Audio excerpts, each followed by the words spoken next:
शांति।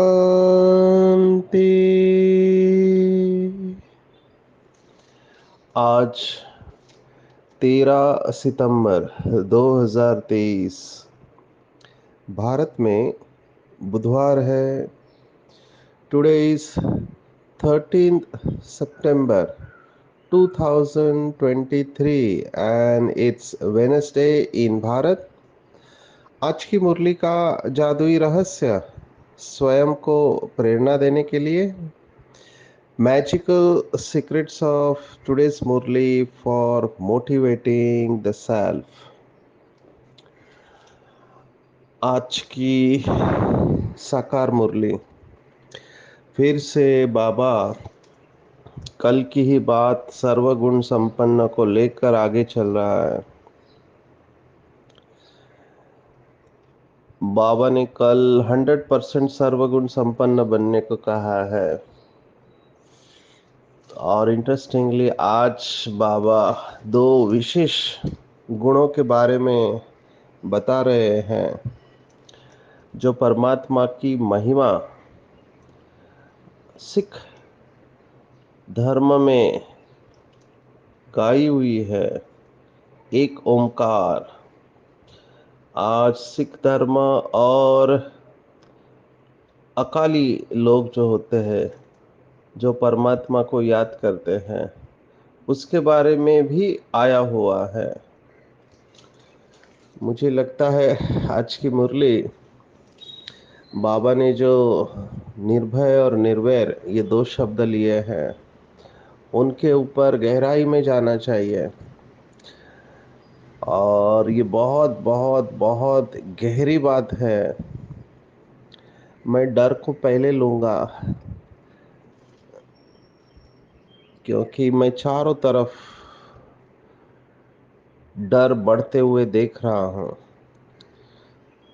हर एक आत्मा को डर लगा रहता है। डर के बारे में बहुत लोगों ने बहुत सारी बातें की हुई है। मैनेजमेंट में फियर के बारे में कहते हैं। मुझे याद आ रहा है एक बहुत famous international best seller book है। नेपोलियन हिल नाम का ऑथर है। उन्होंने थिंक एंड ग्रो रिच माना सोचो और अमीर बनो, बहुत सुंदर बुक लिखी हुई है जिसके ऊपर वर्कशॉप भी करते हैं आजकल। उस किताब में नेपोलियन हिल ने 6 बेसिक फियर बताए हुए हैं, माना मुख्य 6 डर बताए हुए हैं। तो वो डर है फियर ऑफ पॉवर्टी, माना गरीबी का डर होता है कई लोगों को। कई लोगों को टीका का डर होता है, फियर ऑफ क्रिटिसिज्म, कि लोग मुझे क्या कहेंगे, बुरा कहेंगे, उसका डर लगा रहता है। इसलिए हमेशा डरते रहते कि कोई मुझे क्रिटिसाइज ना करे या टीका नहीं करे। तीसरे जो लोग होते हैं इनकी भी संख्या बहुत है, जिनको बीमारी का डर लगा रहता है। हमेशा डरे रहते कि कहीं बीमारी ना हो जाए। अभी मच्छर तो काटते हैं लेकिन हमने ऐसे लोग देखे एक मच्छर भी काटा तो वो परेशान हो जाते हैं। तो एक भी मच्छर काटना नहीं चाहिए क्योंकि मच्छर से बहुत सारी बीमारी होती है। अभी उस आत्मा को तो हमने देखा, यज्ञ में रहते थे, क्योंकि उसके दिमाग में चला गया टीवी पर ये एडवर्टाइज वाले भी ऐसी ऐसी बातें सुना देते हैं, उनको अपना माल बेचना है। तो एक एडवर्टाइज आते थे, एक मच्छर एक मच्छर भी आपको बीमार कर सकता है। तो वो बात उन्होंने बहुत सीरियसली ली। ये बात ठीक है कि मच्छरों से बीमारियां होती है, लेकिन इतना डर कि आप मेडिटेशन में, अभी हम गार्डन में रहते हैं तो वहाँ पे तो घास है, गार्डन है तो मच्छर तो होंगे, बारिश गिरती है पानी जम जाता है। तो उस आत्मा को हमने देखा कि मेडिटेशन रूम में पूरा सिर, चेहरा, गर्दन, हाथ, पैर, माना पैर को सॉक्स पहनेंगे, वो भी डबल सॉक्स, हाथ को पूरा कवर करेंगे, माना शरीर का कोई भी हिस्सा खुला नहीं रहे, केवल आंखें खुली रहे। तो बहुत विचित्र दिखाई देता था, लेकिन उसके अंदर ये डर है कि बीमार ना पड़ जाओ। अभी कोई व्यक्ति 10 फुट में भी खांस रहा है तो उसको लगेगा कि उसके खांसी के कीटाणु मेरे तरफ आ रहे हैं। पानी की बोतल भी 10 बार चेक करेंगे कहीं इसमें कीटाणु तो नहीं है, और 10 बार वो अच्छी तरह से धोएंगे। धोई हुई थाली को भी बार बार धोते रहेंगे। ये है ऑब्सेशन विद सिकनेस, माना बहुत डर लगा रहता है कि मैं बीमार पड़ जाऊंगा। तो ये फियर ऑफ इल हेल्थ, बीमारी का डर होता है, इनको हम अंग्रेजी में हाइपोकॉन्ड्रियाक भी कहते हैं। खांसी हो गई तो इनको डर लगा रहता है कि कहीं मुझे कैंसर तो नहीं हो गया है, क्योंकि कैंसर का एक लक्षण खांसी होता है। तो वो थिंग्स आउट ऑफ प्रपोर्शन करते हैं, इसको हम काउंसलिंग की भाषा में कॉग्निटिव डिस्टॉर्शन, माना गलत सोच में एक शब्द है जिसको हम कहते हैं कैटास्ट्रोफाइजिंग, माना अति में सोचेंगे वो। तो ये होता है बीमारी का डर की वजह से। और इसके बाद का एक चौथा डर भी होता है fear of loss of love of someone, माना आपको लोगों से जो प्यार मिल रहा है वो नहीं मिलेगा, इसका भी डर लगता है। मैंने देखा है पति पत्नी के रिलेशनशिप्स में भी कई लोग पॉजेसिव होते हैं, पॉजेसिव की भी वो बाउंड्री को क्रॉस कर देते हैं। तो उनको डर लगा रहता है कि मुझे प्यार नहीं मिलेगा, बच्चों को लगता है माँ बाप का प्यार नहीं लगेगा, पति पत्नी को लगता है एक दूसरे का प्यार नहीं मिलेगा। तो ये भी एक डर रहता है कि मेरा प्यार कहीं खो ना जाए। इसके ऊपर कई घंटों तक हम जा सकते हैं। हमारे तो भाई ने किताब लिखी हुई है इसके ऊपर, विदेश का भाई है, आपने नाम सुना होगा, माइक जॉर्ज करके, बहुत फेमस ट्रेनर है, ऑथर है। उन्होंने तो इसके ऊपर लिखा हुआ है, क्योंकि ये इनसिक्योरिटी, असुरक्षितता की भावना विदेशों में बहुत है, भारत में भी आते जा रही है। तो उन्होंने इसके ऊपर किताब ही लिखा है। किताब का नाम है 7 मिथ्स ऑफ लव। उसमें से ये एक है कि मेरा प्यार कहीं खो न जाए। उसके बाद फियर जो होती है, बुढ़ापे का डर होता है। अभी आप चाहो नहीं चाहो बुढ़ापा तो आना ही है, लेकिन कई लोग बुढ़ापे से डरते हैं। अभी एक और जनरेशन में देख रहा हूँ, वो बूढ़े रहे होना ही नहीं चाहते हैं, वो कहते हैं कि हम जवानी में ही जाए, हमको नहीं चाहिए ज़्यादा आयुष्य, क्योंकि बुढ़ापे के अपनी चैलेंजेस होते हैं। तो परेशान हो जाते हैं बुढ़ापे से, कोई देखने वाला नहीं, कोई पूछने वाला नहीं, शरीर साथ नहीं दे रहा है। इच्छाएं तो बहुत है खाने पीने की, और भी इच्छा है, लेकिन वो पूर्ण नहीं कर सकते। तो बुढ़ापा भी डर है। शास्त्रों के वचन है, जन्म जरा व्याधि मृत्यु, माना जन्म लेंगे, बूढ़े होंगे, बीमारी होंगे, मर जाएंगे, ये स्टेजेस है। लेकिन कई लोगों को बुढ़ापे का भी डर लगा रहता है। एक फीमेल का मुझे याद आ रहा है, वो बार बार अपने बच्चों को कहते कि तुम मेरा ध्यान नहीं रखते, तुम मेरा ध्यान नहीं रखते, मेरी कोई सेवा नहीं करता।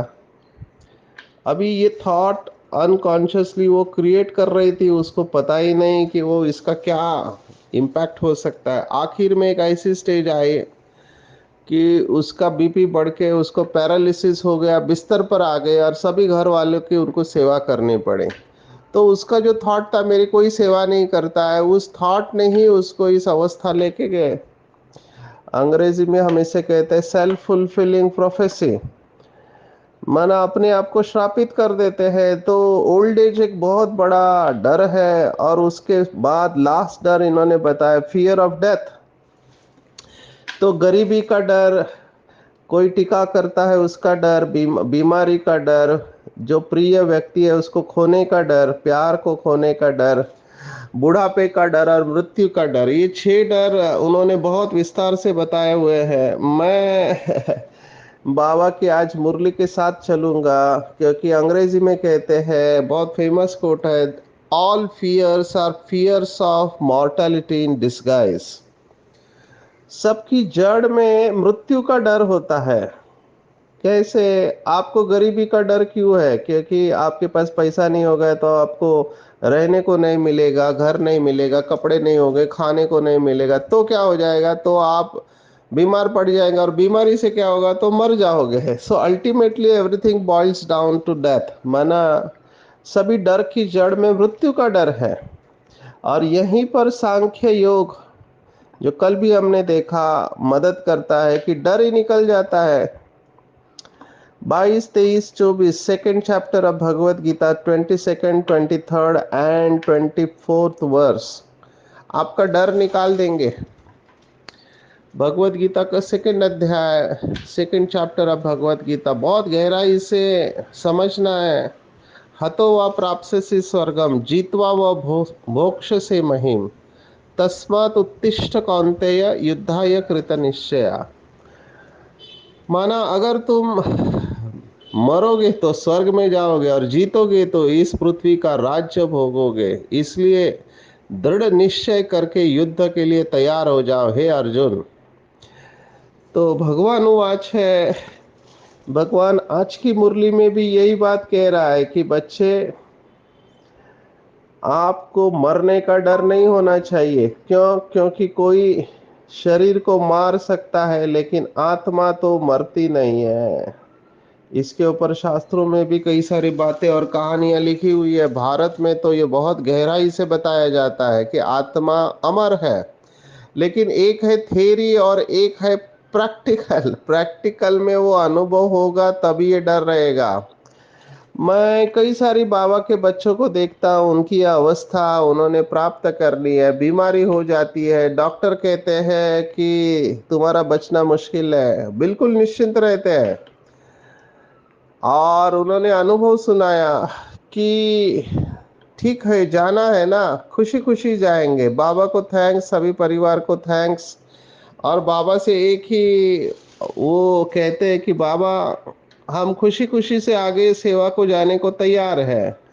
अभी ये तभी हो सकता है जब आप आत्मा का अभ्यास अच्छी तरह से करते हो। वैसे कहने के लिए कहते हैं कि आत्मा अजर है, अमर है, अविनाशी है। अब ये 3 शब्द है, लेकिन इसका गहराई से अनुभव होना चाहिए। जब यह अनुभव होगा तभी हमारा डर निकल जाएगा, नहीं तो डर लगा रहता है। मेरे पास तो डर के काफी पेशेंट आते हैं। उनको एंजाइटी रहती है, चिंता लगी रहती है। ये जो छत का एग्जाम्पल है, ये क्लासिकल एग्जाम्पल है।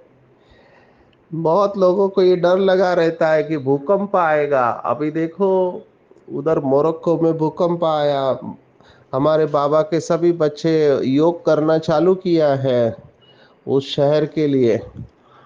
तो कई लोगों को यहाँ पर भी डर लगता है, कहीं यहाँ पर भी भूकंप नहीं आ जाए, अगर छत गिर गया है तो क्या हो जाएगा। अभी ऐसे वीडियोस आप बार बार देखेंगे तो आपका डर एक्टिवेट हो जाएगा। तो जिनको चिंता की बीमारी है, उनको ऐसे वीडियोस वगैरह नहीं देखने चाहिए, क्योंकि वो डर चला जाता है अंदर।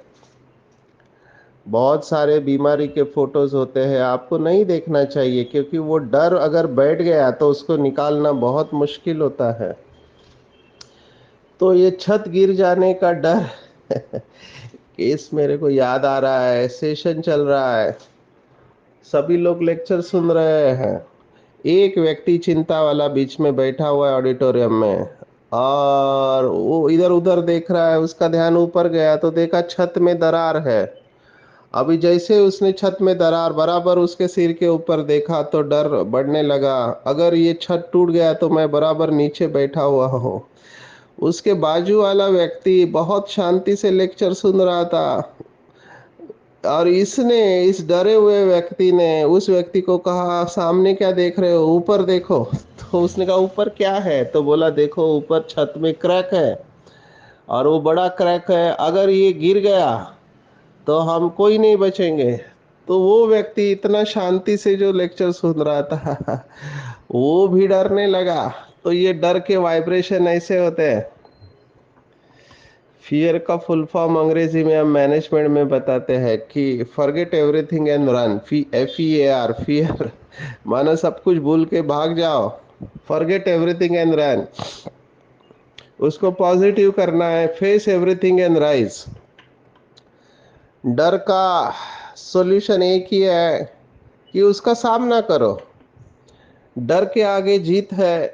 ये पंचलाइन बहुत फेमस हुई टीवी के एक एडवर्टाइज की वजह से। डर सबको लगता है, डर सबको लगता है। और डर ये प्रोटेक्टिव फियर है साइकोलॉजी के हिसाब से, कि डर आपको बचाते। अभी आपको आग का डर होना चाहिए, क्योंकि आग से आप नहीं डरे तो आप जल जाओगे। तो डर एक प्रकार से प्रोटेक्टिव है। आपको डर लगना चाहिए। कॉमन डर किसका लगता है? तो हमने देखा छिपकली का डर है, कॉकरोच का डर लगता है, कीड़े मकोड़ों का डर लगता है।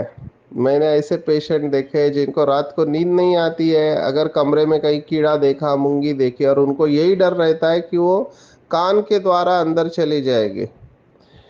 एक डॉक्टर मैंने देखा जिसको रात को नींद नहीं आ रही है। मैंने कहा क्या हो गया? बोला इस रूम में मक्खियां बहुत है। मैंने कहा मक्खी है तो फिर क्या? बोला नहीं, वो मक्खियां अंडे देती है और उससे फिर कीड़े पैदा होते हैं। अगर मेरे नाक के ऊपर बैठ के उसने अंडे दिए तो कीड़े पैदा होंगे, मेरे नाक से दिमाग में चले जाएंगे तो इन्फेक्शन हो जाएगा। तो मुझे बहुत रहम आ रहा था। मैंने कहा आपको ऐसा क्यों लग रहा है? तो बोला मैंने केसेस देखे हैं। तब मुझे समझ में आया कि इस आत्मा ने अपने ड्यूटी के दरमियान वो कीड़े निकलते हुए देखे हैं। वो कीड़े मक्खियों की वजह से होते हैं। अभी ये सब बातें जो एंजाइटी वाले हैं, चिंता की बीमारी वाले, डर की बीमारी वाले हैं, ये आउट ऑफ प्रोपोर्शन ब्लो करते हैं, जिसको हम काउंसलिंग में कहते हैं मैग्नीफाई करना, माना छोटी बात को बड़ा करना, और उसके साथ ये डर लगे रहते हैं। कई लोगों को रात को भी डर लगता है कान में कुछ घुस जाएगा, क्योंकि कीड़ा कहाँ देखा होता है, और फिर वो फंस जाएगा, बाहर निकलेगा नहीं। तो डर का बहुत बड़ा सब्जेक्ट है, मैं इस पे नहीं जा रहा हूँ। मैं सिर्फ इतना कह रहा हूँ कि आप इसके मैकेनिज्म को समझो अच्छी तरह से। बाबा ने कैसे डर को निकाला है? बाबा ने कहा शरीर को कोई मारता भी है तो आत्मा को मार नहीं सकता। गोली शरीर को लगती है, मैं आत्मा जा रही हूँ बाबा के पास, हमको क्या डर है? तो बाबा ने ये किसको कहा होगा? अभी गोली तो आम किसी व्यक्ति को लगती नहीं, गोली तो बॉर्डर पे लगती है। जो देश के कमांडर होते हैं, सैनिक होते हैं, वो युद्ध करते हैं तो युद्ध में गोली लगती है। तो डर रहता है कि मेरे को कहीं गोली न लग जाए। राइट्स में भी ऐसा होता है, जब गोली लगती है किसी को गलती से या मारी जाती है, तो बाबा कहता है हमको डरना नहीं चाहिए। तो निर्भयता के गुण को बहुत अच्छी तरह से गहराई में जाके इसको समझना है, क्योंकि स्पिरिचुअल व्यक्ति माना निर्भय व्यक्ति, उसे किसी भी बात का डर नहीं होगा। मम्मा का क्लासिकल एग्जाम्पल हम देते हैं। मम्मा को निर्भयता की देवी कहा गया। आप सोचो, एक छोटी सी कुमारी है। अभी कोर्ट में अच्छे अच्छे लोगों को डर लगता है, पुलिस लेके जाते हैं तो, लेकिन ये कुमारी बिंदास, कोई धास्ती नहीं है, कोई डर नहीं है। वो वकील उल्टे सुल्टे प्रश्न पूछ रहा है और मम्मा बहुत निर्भयता के साथ जवाब दे रही है। ये कहने की हिम्मत चाहिए। वो कसम लेने को कहा कि आप गीता के ऊपर हाथ रख के कसम खाओ कि भगवान को हाजिर नाजिर जानकर। तो मम्मा ने ऑब्जेक्शन लिया। अब ये कुमारी ऑब्जेक्शन कैसे ले सकती है, क्योंकि ये परंपरा है। लेकिन मम्मा ने कहा हाजिर नाजिर तो है ही नहीं भगवान यहाँ पे, मैं नहीं, मैं झूठी कसम खा नहीं सकती। ये है शिव शक्ति, इसको शिव शक्ति कहेंगे। शिव शक्ति या निर्भय होती है। और आखिर उनको ये छोड़ना पड़ा शपथ लेने का, क्योंकि मम्मा अपनी बात में बिल्कुल डटी हुई थी। अभी कितना कॉन्फिडेंस चाहिए आपको, कितना बाबा के ऊपर निश्चय चाहिए, अपने ऊपर निश्चय चाहिए, तभी ऐसे बोल निकल सकते हैं। नहीं तो उल्टे सुल्टे प्रश्न पूछ के कोई आपको हैरान कर सकता है। कई लोग डरते हैं ये उल्टे सुल्टे प्रश्न वालों से। अभी मैं डॉक्टर की कॉन्फ्रेंस में था तो मैं देख रहा था हमारी आदरणीय उषा दीदी परमात्मा का सेशन ले रहे थे। अब ये सर्वव्यापी की बात निकली तो कुछ लोगों के प्रश्न निकले और सीधा खड़े होके बातें करने लगे। अभी दूसरा कोई होता तो ये ऑब्जेक्शन लेके डर जाता, लेकिन इतने सालों से हमारी आदरणीय बहन जी सेशन ले रही है तो उनको पता है कहाँ से कौन सा प्रश्न आता है। तो वो भगवत गीता का रेफरेंस देने लगा। अब ये ऑब्जेक्शन कैसे हैंडल करना है वो आपको समझ में आना चाहिए। अगर आप हर एक के प्रश्नों का जवाब देते जाओ तो आप अपने फोकस से दूर चले जाएंगे, तो सेशन परमात्मा का कहीं चला जाएगा। तो आपको उस समय प्रेजेंस ऑफ माइंड रखना चाहिए कि इस समय क्या बोलना है। तो वो प्रेजेंस ऑफ माइंड हमारी आदरणीय उषा दीदी ने दिखाया। उन्होंने कहा अभी आप भगवत गीता नहीं ले सकते, उसको फिर कभी लेंगे। And she came back to her point, वो अपनी बात के ऊपर आए। तो इसके लिए बहुत हिम्मत चाहिए, नहीं तो कई लोग प्रश्न पूछने से डर जाते हैं कि ये व्यक्ति बहुत प्रश्न पूछ रहा है। हमारे साथ भी ये हुआ, सेशन ले रहे हैं, कुछ लोग तैयारी करके आते हैं, 5 मिनट बोलने के बाद एक व्यक्ति खड़ा हो गया और वो गलतियां निकालने लगा। तो मुझे लगा जेन्युइन है, मैंने कहा मुझे फिनिश करने दो, लास्ट में हम क्वेश्चन आंसर रखते हैं। फिर 5 मिनट बाद वो यही पूछ रहा है, हर 5 मिनट बाद पूछ रहा है। तो हमको समझ में आ गया ये किस इंटेंशन से आया है। मैंने कहा ठीक है मुझे नहीं आता है, आप यहाँ आके बोलो स्टेज पर। तो बोलता है नहीं नहीं आप स्पीकर हो, हम तो सुनने के लिए आए हैं। फिर मैंने कहा ना आप मुझे बोलने दे रहे हैं ना आप बोल रहे हैं, तो मैं क्या समझो आप किस भाव से आए हैं। तो लोगों ने ही उसको वहां से निकाल दिया। तो आपको बहुत डट के रहना चाहिए, डरना नहीं चाहिए। ये लोग आपको मिलेंगे।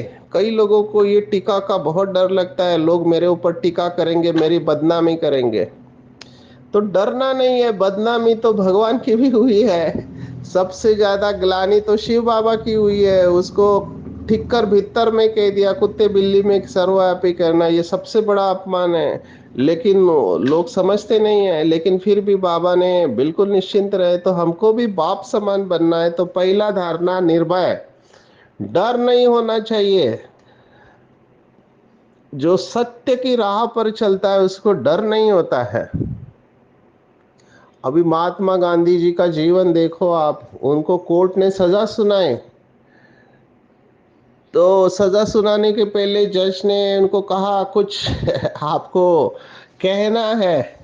तो उनका जवाब देख के आप हैरान हो जाएंगे। ये गांधी करके मूवी बना हुआ है जिसको ऑस्कर अवार्ड मिले। तो गांधी जी ने कहा कि जज साहब आप मुझे, मैं देश के लिए सब कर रहा हूँ, सत्य के राह पर हूँ, मुझे बिल्कुल डर नहीं, आप मुझे कड़ी से कड़ी सजा सुनाओ। तो डर ही थोड़े समय के लिए जज ही डर गए कि इस आत्मा को सजा का भी डर नहीं है। आप सोचो ऐसे योगी भारत में होके गए जिनको सिकंदर ने पकड़ा था क्योंकि उनको लेके जाना था।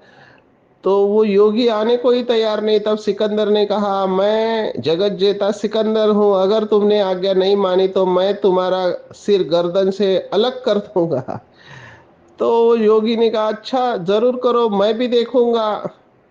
माना वो शरीर से इतना विधेयी अवस्था में गए थे तो उनके अंदर ये डर निकल जाता है। तो आप इसकी गहराई में जाना कि मुझे कौन सा डर है। मैं हमेशा बहनों को कहता हूँ, बहनों के अंदर ये छिपकली कॉकरोच इसका डर रहता है। तो मैं कहता हूँ ये मास्टर सर्वशक्तिवान है, केवल छिपकली और कॉकरोच से डरने वाले हैं। अभी वो छिपकली इतनी छोटी सी, वो कॉकरोच इतना छोटा सा, आप 5 और 6 फीट के व्यक्ति, लेकिन आपको छिपकली और कॉकरोच का डर रहता है, चूहे का डर रहता है। तो हमको पूरे विश्व को बदलना है। ये छोटी छोटी बातें उसमें मायने नहीं रखनी चाहिए, लेकिन होता है, ये रियल है, ये बहुत रियल है। वैसे तो बाकी सब सेंटर संभाल लेंगे, बहुत सेवा करेंगे, लेकिन कॉकरोच छिपकली और चूहे से डरते हैं। मैंने तो ये भी देखा है, पैथोलॉजी में ब्लड टेस्ट करने को आते हैं तो खून निकालते हैं, वो भी देख नहीं पाते, खून गिर जाता है तो चक्कर आके गिर जाते हैं। अभी इसमें बहनें नहीं है, भाई भी है इसमें। तो ये लोग विनाश कैसे देख पाएंगे? तो हमको डर को जीतना है, इसकी चिंतन में जाके डर को जीतने का एक ही तरफ, face it, fight is finish it, सामना करो और जीत जाओ, और अपने को अमर अविनाशी आत्मा में पहले भी थी बाद में भी रहूंगी, इस चिंतन से निर्भय का गुण धारण करना है। दूसरा इंपॉर्टेंट गुण, वैर नहीं होना चाहिए। मैं एक लाइन में कहूंगा, अगर योगी बन के हमारा किसी से वैर है तो हम योगी नहीं है, सिंपल। बाबा ने तो उसे हाफ कास्ट कहा हुआ है। अगर किसी भी आत्मा से हमारा वैर है तो हम योगी बनने की कैटेगरी से बाहर आ जाते हैं। सिंपल है, उस आत्मा को ज्ञान समझ में ही नहीं आया। इसका मतलब अंग्रेजी में कहते हैं, if you hate someone you are already defeated. अगर एक व्यक्ति से भी घृणा है, तिरस्कार है, वैर है, तो आप योगी की कैटेगरी से बाहर आ जाता है। ये लौकिक में कहते हैं लोग। आप सोचो ज्ञान में अवस्था क्या होनी चाहिए, लेकिन प्रैक्टिकली हम देखते हैं कोई आगे जा रहा है तो सहन नहीं होता है, किसी की महिमा होती है सहन नहीं होता है, वैर रखते हैं और कोशिश करते हैं कि आगे नहीं आए। अब ये कौन सी अवस्था है? आप भगवान के बच्चे कैसे कहला सकते हो अपने आप को? बाबा की महिमा है निर्भय और निर्वैर। अगर हमारा किसी से भी वैर है तो हम कल्याणकारी कैसे हुए? तो इससे बाहर आ जाना चाहिए। हम विश्व कल्याणकारी है, हमारा कोई भी दुश्मन नहीं है। अगर दुश्मन है तो एक ही व्यक्ति है जिसको आप जानना चाहते हो, तो आईने के सामने खड़े रहो। भगवत गीता छठा अध्याय 5वां श्लोक, बहुत बार मैं कहा हूँ, उधर उद्धरेत आत्मानाम अवसादेत, आत्मेव आत्मना बंधु आत्मेव रिपुरात्मना। 6 chapter 5th verse of Bhagavad Gita, कि आत्मा का शत्रु कोई भी नहीं है। भगवत गीता कहती है आत्मा अपना ही शत्रु खुद है। जब भी हम इस भाव में जाते हैं कि मेरा शत्रु है, हम अपने शत्रु बन गए हैं। तो बिल्कुल डरना नहीं चाहिए, वैर भाव भी नहीं रखना चाहिए। बाबा ने आज विशेष कहा हुआ है कि कोई भी कर्मेंद्रिय अपनी तरफ आकर्षित नहीं करे। कोई भी कर्मेंद्रिय, कोई भी व्यक्ति और वस्तु अगर मुझे आकर्षित कर रही है तो मैं राजा नहीं बन सकता हूँ। सिंपल है, कोई भी व्यक्ति और वस्तु मुझे अपनी तरफ आकर्षित नहीं करे। अगर आकर्षित करते हैं तो इसका मतलब वो व्यक्ति और वस्तु शक्तिशाली हो गई। तो हम कलयुग में हैं, चारों तरफ बगुले हैं, वायुमंडल खराब है। ये प्रश्न मुझे भी पूछते हैं कि ऑफिस में निगेटिव बातें होती है, चारों तरफ पोस्टर लगे हुए हैं, हर जगह पे निगेटिविटी है। तो कलयुगी वायुमंडल में सेफ कैसे रहेंगे? तो बाबा ने जवाब दिया, अगरबत्ती को ध्यान में रखो। अगरबत्ती कभी कंप्लेंट नहीं करती बदबू है, वो अपनी खुशबू फैलाते रहती है। मैं तो खुश होता हूँ कि मुझे ऐसी जगह पर भेजा है जहाँ मेरी ज़रूरत है। डॉक्टर को वहाँ होना चाहिए जहाँ पेशेंट है। अभी डॉक्टर ही पेशेंट से डर जाए तो इलाज कैसे करेगा? तो ये सब तमो प्रधान वायुमंडल चारों तरफ, ये हमारे लिए है, इसका इलाज करने के लिए भगवान ने हमें भेजा है। तो जरा भी इससे डरना नहीं चाहिए, इस वाइब्रेशंस के प्रभाव में नहीं आना चाहिए। अगरबत्ती समान अपना वाइब्रेशन, खुशबू फैलाते रहना चाहिए। कुछ तो लोग कहेंगे, लोगों का काम है कहना, छोड़ो बेकार की बातें। तो ये स्वभाव है मनुष्य का, कुछ तो लोग कहेंगे। अभी कई सारी बातें हैं, समय कम पड़ेगा, लेकिन बाबा के भाव को समझना है कि सेफ रहना है कलयुगी वाइब्रेशन से, और सेफ रहने का तरीका है स्वराज्य अधिकारी। इसको थोड़ा गहराई से समझेंगे। I am the master creator, मैं मास्टर रचयिता हूँ, मेरे विचार भावनाओं को मैं जन्म दे रहा हूँ। तो कोई भी व्यक्ति और परिस्थिति मुझे आकर्षित नहीं कर सकती, प्रभावित नहीं कर सकती। सभी कर्मेंद्रियां मेरे कंट्रोल में हैं। और ऐसे बाबा के मैजिकल बच्चे, जिनको हम अंग्रेजी में कहते हैं मिडास टच, मिडास राजा था, जिसको हाथ लगाता था वो सोने का बन जाता था। तो ये बाबा के पारस नाथ के मास्टर पारसनाथ बच्चे हैं, बुरे को भी अच्छे में बदल देते हैं, मानना पड़ेगा इनको। और ऐसे हमको बनना है। एक्चुअली एक स्टेज आगे ऐसे आते कि बुरा दिखाई ही नहीं देता है। एक्चुअली बुरा दिखाई देना ये भी सेकंड स्टेज है। बुराई में भी आपको अच्छा ही दिखाई दे, बुरा कुछ है ही नहीं, सब ड्रामा प्लान अनुसार है और हर चीज आपके फेवर में है। Everything happens for my highest good, out of any situation only good comes out. हर परिस्थिति मेरे अच्छे के लिए मेरे सामने आई हुई है। जब ये दृष्टिकोण रखेगा तो सब सरल हो जाएगा। आज पूरे दिन भर में याद रखना है, मेरे अंदर कोई डर तो नहीं है, मैं निर्भय आत्मा हूँ, क्योंकि सभी डर की जड़ है मृत्यु का डर। जब मृत्यु का ही डर निकल गया, मेरा कल्याण हो नहीं सकता। मैंने भगवान को जीवन दिया है और भगवान हमेशा मेरे साथ है, जिंदगी के साथ भी और जिंदगी के बाद भी भगवान मेरे साथ है। तो आत्ममानी अभिमानी बनने का अभ्यास करना है। शिव शक्ति है, डर निकल जाएगा। मेरा कोई भी दुश्मन नहीं है, सभी मेरे मित्र है। मैं भगवान समान विश्व मित्र हूँ, विश्व कल्याणकारी हूँ। अगरबत्ती समान वाइब्रेशन फैलाने हैं और सबकी अच्छाई, ड्रामा की अच्छाई हर समय दिखाई दे। अच्छा, ओम शांति।